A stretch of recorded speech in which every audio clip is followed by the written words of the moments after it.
안녕하세요, 여러분. 오늘 들려드릴 이야기는 68세 한 여성의 이야기입니다.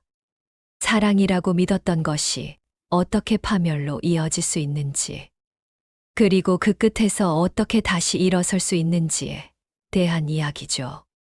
제 이야기를 끝까지 들어주시고 여러분의 부모님, 그리고 주변의 어르신들에게 꼭 이 영상을 공유해 주시길 부탁드립니다. 제 이름은 윤정희입니다. 올해 68세고요. 남편을 떠나보낸 지 3년이 되었습니다. 아들 내외와 손주는 캐나다에 살고 있어서 1년에 한두 번 영상통화로 얼굴 보는 게 전부였죠. 남편이 살아계실 땐 몰랐는데 혼자 사는 집이 이렇게 넓고 텅 비어 보일 줄은 몰랐어요.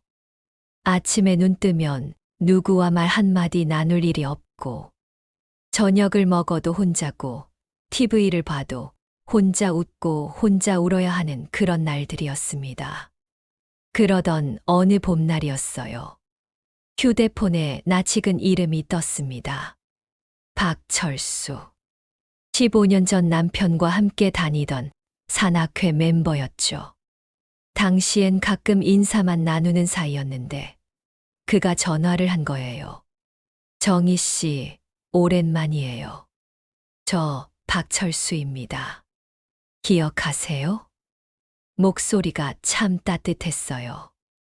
그는 제 안부를 물었고 남편이 돌아가셨다는 소식을 듣고 위로의 말을 건넸어요. 그리고 조심스럽게 물었습니다.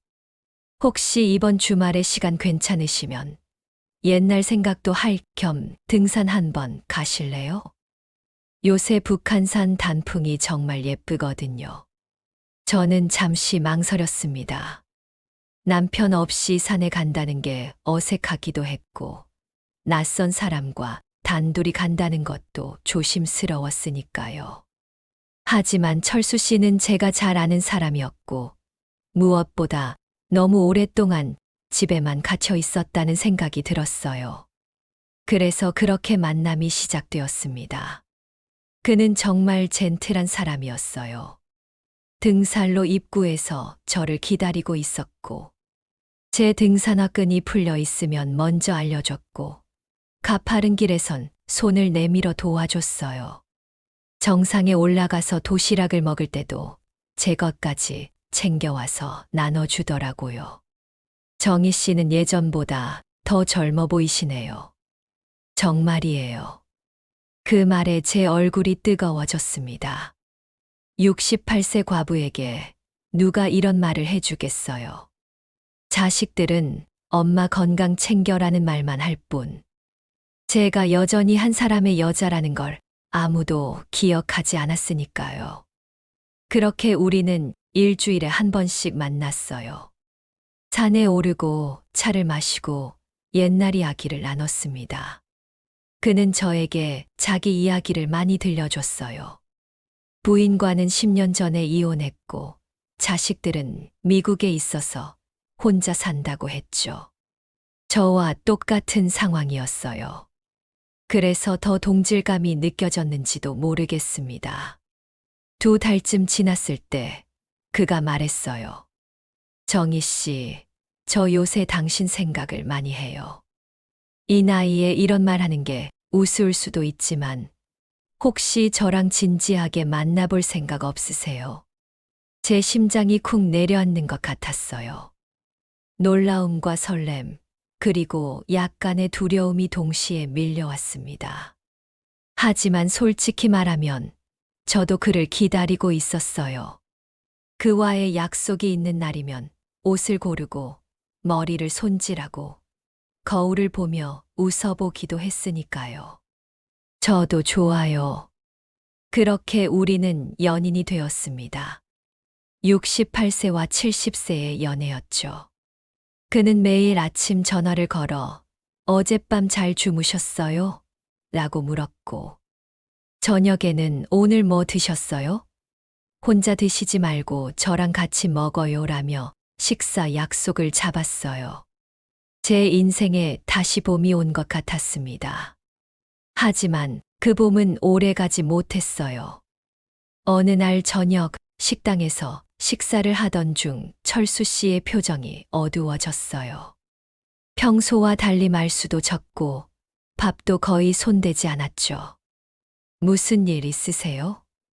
제가 물었을 때 그는 한참을 망설이다가 입을 열었습니다. 정희 씨, 사실 요새 큰 고민이 있어요. 당신한테 말하고 싶지 않았는데 숨기는 것도 예의가 아닌 것 같아서요. 그는 자기가 운영하던 작은 무역회사가 거래처에게 사기를 당했다고 했어요. 5억 원 규모의 계약이었는데 상대방이 물건을 넘기지 않고 잠적했다는 거예요. 은행 대출도 갚아야 하고 직원 월급도 줘야 하는데 자금이 완전히 막혔다고 했죠. 정희 씨한테 부담 주고 싶지 않아서 말 안 하려고 했는데 요새 잠도 못 자고 있어요. 그의 눈가에 눈물이 맺혔어요. 70세 남자가 제 앞에서 오는 모습을 보니 제 마음도 무너져 내렸습니다. 얼마나 필요하세요? 제가 물었을 때 그는 고개를 저었어요. 아니에요. 그런 뜻으로 말한 게 아니에요. 정희 씨한테 손 벌릴 수 없어요. 하지만 저는 이미 마음을 정한 상태였어요. 남편의 보험금으로 받은 돈이 은행에 잠들어 있었고, 저 혼자 쓰기엔 너무 큰 돈이었으니까요. 그리고 무엇보다 그가 힘들어하는 모습을 그냥 볼 수가 없었어요. 제가 좀 도와드릴게요. 갚으실 생각 마시고 그냥 회사 잘 되시는데 쓰세요. 그는 처음엔 극구 거절했지만 결국 제 손을 꼭 잡으며 고개를 숙였습니다. 정희 씨, 제가 꼭 은혜 갚을게요.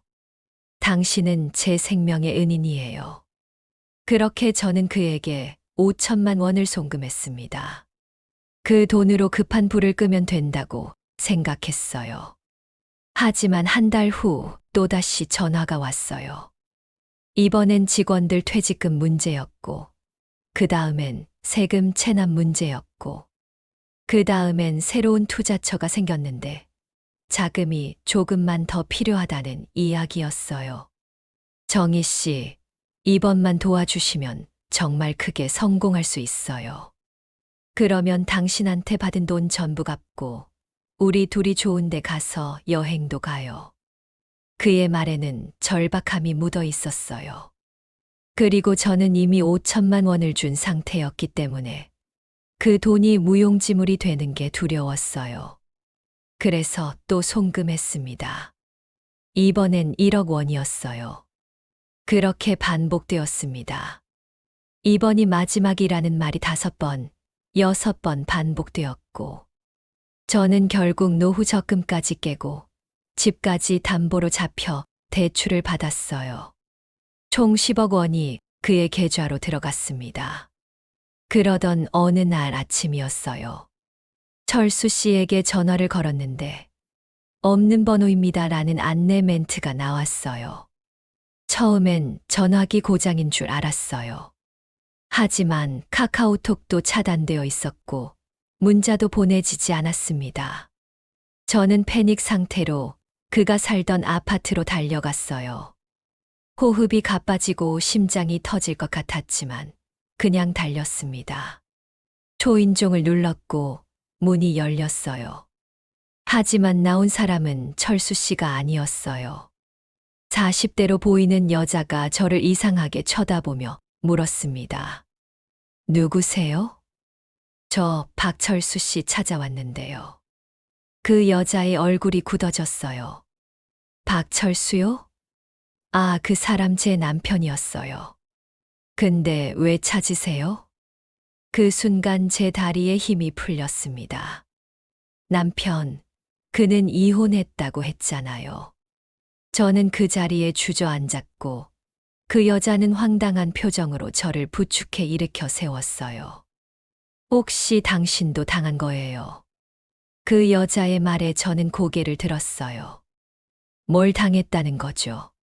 그 사람 연애 사기꾼이에요. 저도 3년 전에 이혼했어요. 그 사람이 여자들한테 접근해서 돈 뜯어내는 걸 알고요. 저도 경찰 조사 받았어요. 근데 그 사람 벌써 다른 사람도 속인 거예요? 저는 그 말을 듣고 정신이 아득해졌습니다. 아파트 복도에 그대로 쓰러졌고 119가 출동했어요. 병원 응급실에 실려갔고 의사는 급성 스트레스 반응이라고 진단했습니다. 그 후 일주일은 기억이 잘 안 나요. 잠도 못 자고 밥도 못 먹고 그냥 멍하니 천장만 바라봤던 것 같아요. 아들이 급히 한국에 들어왔고 제 상태를 보고 눈물을 흘렸어요. 엄마, 왜 이런 일을 혼자 겪으신 거예요? 왜 저한테 말 안 하셨어요? 하지만 저는 대답할 수가 없었어요. 어떻게 말해요? 엄마가 사랑에 빠져서 그 사람 믿고 10억을 날렸다고. 68세 늙은이가 사기꾼한테 속았다고. 경찰 조사가 시작되었고 그제야 진실이 밝혀졌어요. 박철수는 가짜 이름이었어요. 본명은 다른 사람이었고 그는 이미 전과 삼범의 사기꾼이었습니다. 무역회사도 거짓말이었고 이혼도 거짓말이었어요. 그는 결혼한 상태로 저를 포함해 동시에 4명의 여자를 속이고 있었습니다. 경찰은 말했어요. 할머니 같은 피해자가 지금까지 최소 12명입니다. 총 피해액은 40여 원으로 추정되고요. 저는 그 자리에서 울음을 터뜨렸습니다. 제가 그렇게 바보였다는 게, 제가 그렇게 쉽게 속았다는 게 너무 창피하고 분했어요. 정신과 치료를 받기 시작했어요. 우울증과 불안장애 진단을 받았고 약을 먹기 시작했죠. 하지만 약으로는 제 마음속 분노를 잠재울 수 없었어요. 그러던 어느 날 낯선 번호에서 전화가 왔습니다. 혹시 윤정희 씨 맞으세요? 저도 박철수한테 당했어요. 같이 잡아내요. 그 여자의 이름은 김미란 씨였어요. 62세였고 저처럼 홀로 살다가 그에게 속아 6억 원을 잃었다고 했어요. 그녀는 다른 피해자들과 연락을 주고받고 있었고 모두가 복수를 다짐하고 있다고 했습니다. 경찰은 증거 부족으로 구속 못 시킨대요. 우리가 직접 증거를 만들어야 해요. 저는 그 말에 고개를 끄덕였어요. 더 이상 당하고만 있을 수 없었으니까요. 우리는 비밀 단체를 만들었어요. 피해자 7명이 모였고 각자 역할을 나눴습니다. SNS를 뒤져서 그의 행적을 추적하고 산악회와 동호회를 감시했어요. 그리고 결정적인 계획을 세웠습니다. 미란 씨의 조카가 미끼 역할을 자처했어요. 35세 여성이었는데 일부러 산악회에 가입해서 그에게 접근하기로 했죠. 경찰도 이 작전에 동의했고 우리는 치밀하게 준비했어요. 2달 후 그가 미끼를 물었어요. 그는 똑같은 방식으로 접근했습니다. 친절하게 대하고 외로움을 파고들고 사랑을 속삭이고 그 다음엔 돈 이야기를 꺼냈어요. 사업 자금이 조금 부족한데 혹시 도와줄 수 있어요? 꼭 갚을게요. 하지만 이번엔 달랐어요. 모든 대화는 녹음되었고 송금 내역은 증거로 남았습니다. 그리고 약속된 날 그가 돈을 받으러 나타났을 때 경찰이 그를 체포했어요. 우리는 법정 방청석에 모두 모였습니다. 그가 수갑을 찬 채로 들어왔을 때 저는 그의 눈을 똑바로 바라봤어요.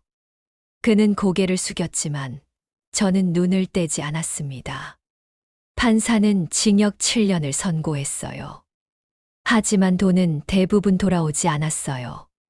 그가 이미 다 써버렸거든요. 저는 집을 팔아야 했고 작은 원룸으로 이사했습니다. 하지만 후회하지 않아요.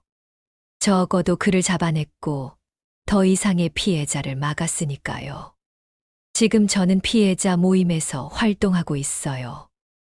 노년층을 대상으로 한 사기 예방 교육을 하고 비슷한 피해를 당한 분들을 상담해 주고 있습니다. 제 이야기를 들은 많은 분들이 눈물을 흘리고 용기를 얻었다고 말해 주세요. 여러분, 외로움은 약점이 아니에요. 사랑받고 싶은 마음도 부끄러운 게 아니에요. 하지만 그 마음을 악용하는 사람들이 있다는 걸 꼭 기억해 주세요. 특히 부모님 세대는 더 조심하셔야 해요. 그들은 디지털에 익숙하지 않고 사람을 쉽게 믿는 경향이 있으니까요.